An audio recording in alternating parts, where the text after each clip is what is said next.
हमारे मुख्य न्यायाधीश chief justice of India justice Gavai पर जूता फेंकने की घटना ने पूरे देश को झकझोर के रख दिया है। एक शख्स ने हमारे देश के चीफ जस्टिस गवई पर जूता फेंकने की, इसके बाद सोशल मीडिया पे जस्टिस गवई को मारने, पीटने और न जाने किस किस तरह की हिंसा करने की ढेरों धमकियां दी जाने लगी।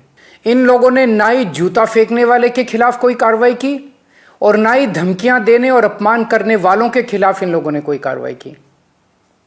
ऐसा लगा जैसे ये सब एक सुनियोजित सिस्टमैटिक तरीके से किया गया एक षड्यंत्र है। एक दलित समाज और दूसरी न्यायपालिका। जस्टिस गवई दलित समाज से आते हैं।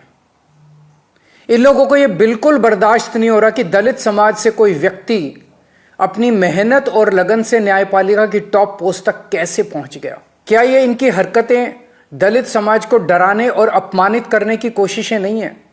क्या इससे दलितों पर अत्याचार करने वालों और उनसे नफरत करने वालों के हौसले बुलंद नहीं होंगे कि अगर देश के मुख्य न्यायाधीश पे हमला करने वालों पर कोई एक्शन नहीं हुआ तो दूसरे जजों को कौन बचाएगा? फिर इस घटना के बाद कोई भी जज न्याय के हक में और इन लोगों के खिलाफ ऑर्डर करने से घबराएगा। उसे लगेगा इसी तरह उस पर भी हमला हो सकता है और हमलावर का कुछ नहीं होगा।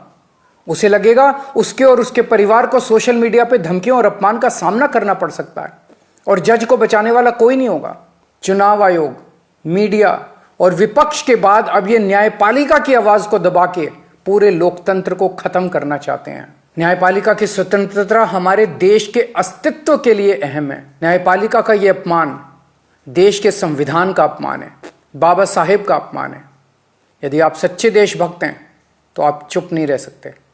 बोलिए, उठिए और न्याय की रक्षा के लिए आवाज उठाइए।